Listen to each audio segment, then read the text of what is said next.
Hi, everybody. Thanks for joining us today. We're so delighted to have Emma Lynch on board. Emma, thanks for coming on.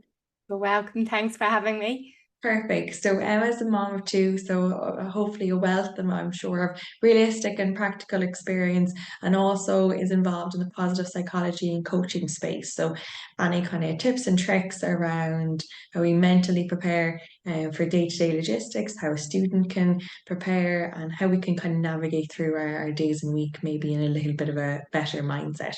So maybe Emma, you want to maybe start off with give us a little bit of background or a little bit of overview as to what you do now and the space that you're involved in. Okay, yeah, I will, of course. So I am predominantly a career and life coach, but I am also a positive psychology practitioner, and I work with organizations to facilitate well-being workshops in the areas of positive psychology and well-being.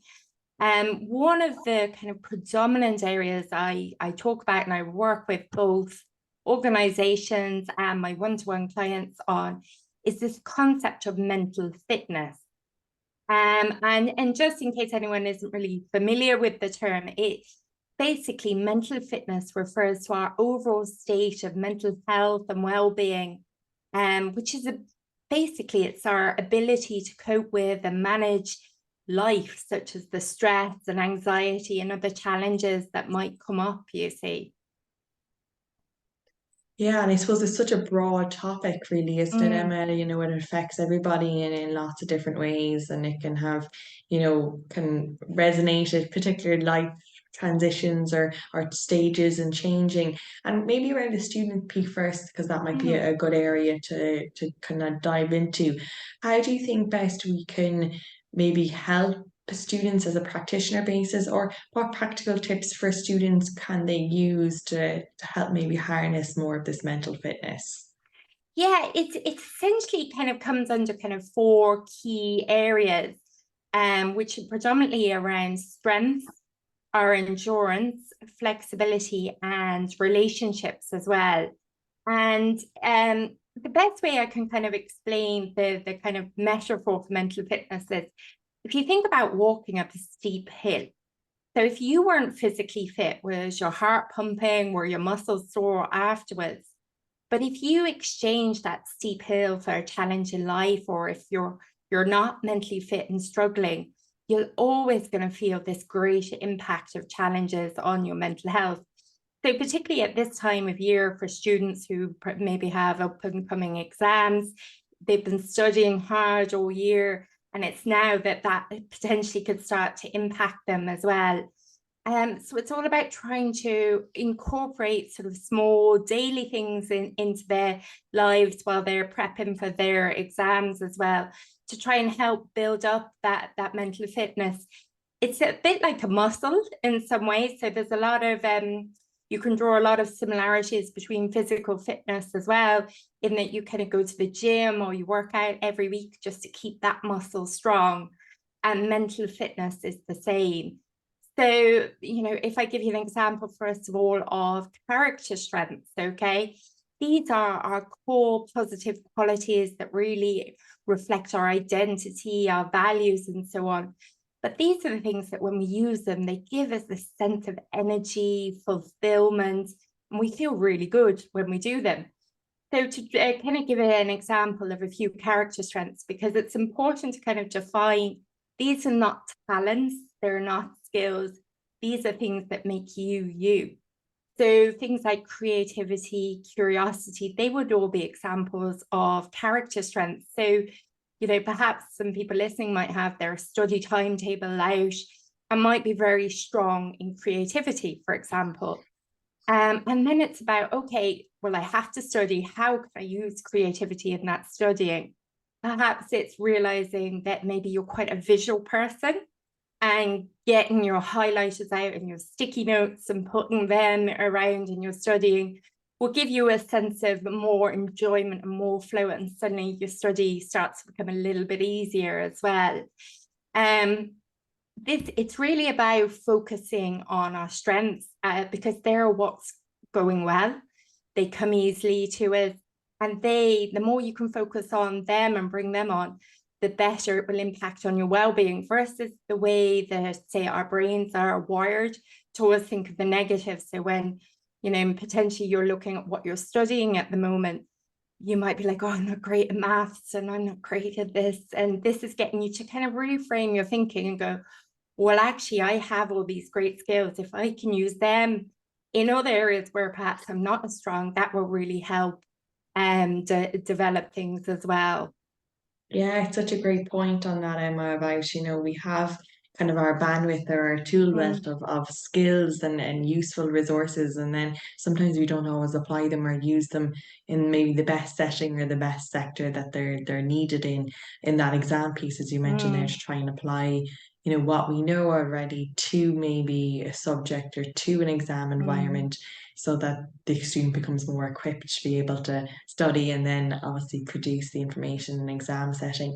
And from a parent's piece, MS, because obviously that's, ever encompassing and an all experiencing journey, mm. for them in a household with a student that, is doing exams or isn't doing exams and day to day, let's say homework and other logistics.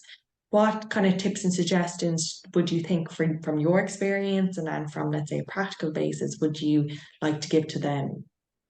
But there's also an element when you talk about mental fitness of the mind, and it kind of starts at the very top level of bringing in the area of kind of mindfulness, meditation, that kind of thing. That obviously the science is there to show the benefits of that practice. But from I suppose, a realistic time point of view, and also if you're dealing with teenagers at times, they don't want to sit there and do any mindfulness practice for 10 minutes, but it's encouraging them to be in the present moment. So one of the techniques, like I would love to be able to meditate, more often than I do. I find it really, really hard. But one thing I engage and I get my children to do is mindful moments. And it's just a moment during the day where you just spend a bit of time being in the present moment, not worrying about the future, the exams or whatever is coming up. Like the one particular tool I use on the school run in the mornings, I'd be very bad now for thinking about whether I've locked the door. You're trying to get the kids out and things like that. But actually, there's a tool whereby, when you close the door, you put in the key, you feel the key in the lock, you notice if the handle cold or hot or how it's feeling, you notice your wrist as you turn the key. And by just doing those small things, you then leave and realize that you're in the present moment, but also that you have locked the door. And it's not giving you sort of, it's not taking any more time than it would have done anyway. But those kind of daily practices, just stopping, using the five senses, just engage yourself where you are and breathe in that moment. Another big area, and it's not just with children, it's with adults that I work with that I discuss an awful lot, is the phone. The phone, like the technology has been amazing over the years, but we are in a stage of life where the phone is distracting us. It's been deliberately designed to do so. It's affecting our attention. So I'd often say to even to adults alone, when was the last time you read a magazine article without picking up your phone? And that's impacting on all of us at the moment. And I'm definitely not suggesting we go back to the flip phone or anything like that. But we are at very much a space where we need to look at our relationships with our phones. And that starts with the adult, very much so, in terms of going, okay, does the phone control me or am I controlling my phone? There's a great book out there called How to Break Up with Your Phone by Catherine Price, but she talks a lot about this and particularly frightens you with the design of the phone a little bit as well. But a great tip is to put a hairband or an elastic band around your mobile phone. And you can encourage your teenagers to do this as well. So every time you pick up the phone and the habit was probably scrolling, you actually look at your phone and go, okay, why do I have an elastic band around my phone? And it makes you think, well, actually, yeah, I was going to call so-and-so, or no, I actually just picked it up just to browse on my phone. And that is a great one just to kind of focus on where you are. A lot of other tools in relation to the phone is having a family screen-free day. that I think particularly as we go into exam times and things like that would be really important. It's no good telling the kids to lock the phone away in a press or whatever if you're there with your phone as well. So agreeing of a Sunday, everyone puts their phones away, and having that just to help reset and build the minds for the week ahead, particularly when there's so much studying and exams going on as well. Because of the way phones are, they distract us from our relationships. Relationships are one of the key pieces here as well. You know, where children are and perhaps at home more studying, they're not getting out with their friends. That piece really impacts as well. And about helping ourselves and our children to understand who our best relationships are with. The people that bring us up, they lift us up, they light us up, they don't bring us down. So if you can visibly notice that your child come home from meeting someone and they're down, talking to them about that and saying, you know, is that the best use of your time? You know, when you see such and such a person, you come back on a high, your energy is good. And that applies for all of us as well. Relationships are such a huge determinant of our overall well-being and our overall mental fitness too. Resilience is the other area. I know it's talked about an awful lot. And at the moment in general, there are kind of these three aspects to resilience, though, which a lot of people don't really become aware of or think of. It's the concept of being able to stand strong when facing the challenge, bounce back when the challenge or the adversity comes, and also then reconfiguring. So after that challenge, if you look a little bit different, that's okay. It's what you've learned and grown from that situation too. So when I'm coaching with one-to-one clients, I use a tool called the resilience plan. And I get them to develop a plan to help them for future adversity. And one of the things about positive psychology, it's not just about the positive, but it's also about learning from the challenges, from the adversity, and taking the time to do that. We're in this busy world, and like we get hit by challenges and we just move on. Whereas actually it's about just pausing just for a moment, just to go, okay, what has this taught me? So by working on something called a resilience plan, it's looking at potentially you could get your young person to look at when they did the mocks and go through the mocks and go, okay, what supported you? What relationships helped you when you were going through your mock exams?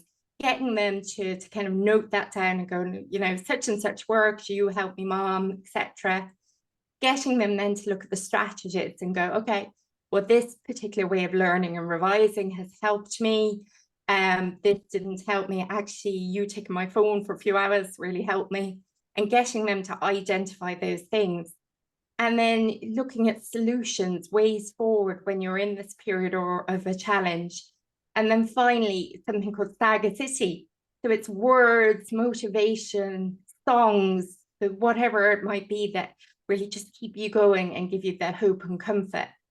So by doing that and looking back at the last kind of period of adversity they went through, but they then create this plan for the next challenge or when they're right in the middle of the next period of exams, they can look at and go, actually, my playlist from Spotify that I created last time is going to keep me going.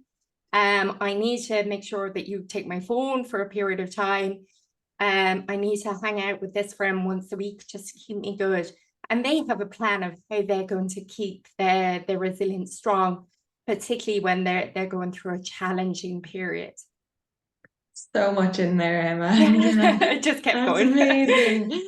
Thank you for all of those amazing suggestions. Like, oh, to the door, locking the door, the elastic bands at the phone, yeah, all of some amazing, very practical, easy to implement tips and tools, not majorly cost effective, or anything like that. So very, very quick and easy to trial and implement and see do they work, from a household basis, or for a student that may be having, difficulties in other areas.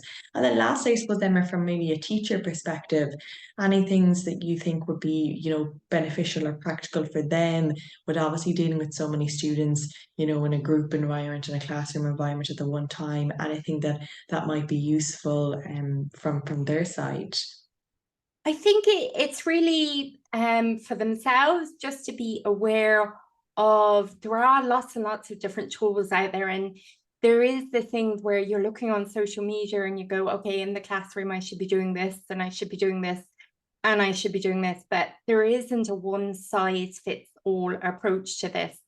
It's definitely about getting back to the basics by, okay, I can, if I'm looking at from a child perspective, I can see they have a really good strength. When I do this with them, they are brilliant. So how can I help and assist them and support them in other areas by drawing upon that strength as well? Helping them again with things like relationships. It's very hard, at this time of year when they do disconnect a little bit to see how that can impact and how you can get them back together and build on those relationships a little bit more particularly over the coming weeks. But as an educator themselves, this time of year is so hard because it's been a long school year. It's the final kind of push as well. It's a bit like, I use the analogy of a Jenga tower, okay? And like, as the year goes on, you pull in bricks, for this knocks you and this knocks you, and you can't keep your tower going. But what can you do on a daily basis? It just helps you just a little bit with your mental fitness. You don't have to be going out running 10Ks or doing anything like this. It's okay. Can I have a mindful moment in my day? Could I even engage my class in that mindful moment to ensure that I do it as well? That, just to give an example, and also to get them to have a think about their relationships with their colleagues as well. In terms of when they're when they do get time in the break room and things, who are those colleagues that lift them up, encourage them and support them, that they can spend more time with, as opposed to potentially those that might be a little bit more negative and a bit more, I suppose, struggling more than they are, that could potentially bring them down. So it's just, I think the key is you don't need to do everything. If you're looking at social media and going, I should be getting up at 5 o'clock in the morning to journal, to do my yoga, to do all this, just really practical, small things. And definitely go back to the relationship with your phone, because if your Jenga towers get a bit wobbly with all those blocks coming out, sometimes it can lead to a lot of excessive use with the phone. And if you can withdraw that a little bit, it can help. There's great screen time tools that give you a report every Monday of, how you're doing. Have you used more or less than the week before? And that's often a good place to start too. Yeah, that's so great, Emma. Thank you. Yeah, I suppose, as you mentioned there, the Jenga tower, and teachers and parents and students, any time of the year really, I suppose it fades away a little. So that's fabulous. Thank you so much for all your suggestions. It's been lovely having you on. Any of our listeners, obviously, if you have any questions, feel free obviously to drop it in the comments or email us directly. We do have an upcoming free booklet that can be accessed on our website at www.blossomforlife.com. It has a lot of well-being tips, suggestions, nutrition advice, and then exam and homework and practical tips and bases. So we look forward to hearing from you soon. And Emma, thanks so much for joining us today. You're very welcome. Thank you for having me. Thank you.